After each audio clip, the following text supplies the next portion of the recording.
buhay mahirap. Kaya ito, maaga pa lang, naghahanda na para pupunta sa bukid.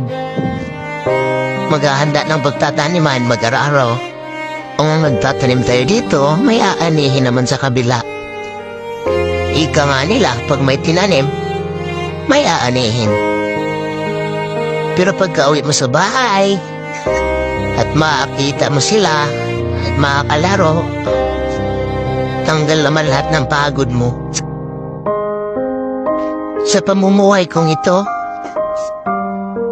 hindi na ako nangangarap para sa sarili ko. Hindi ko na pinangarap na yumaman pa. Na sobrang pagod, nakakatulog na sa daan. Pero okay lang yan, laban lang. Ginamdala kami, gano'n ang buhay namin hindi kami.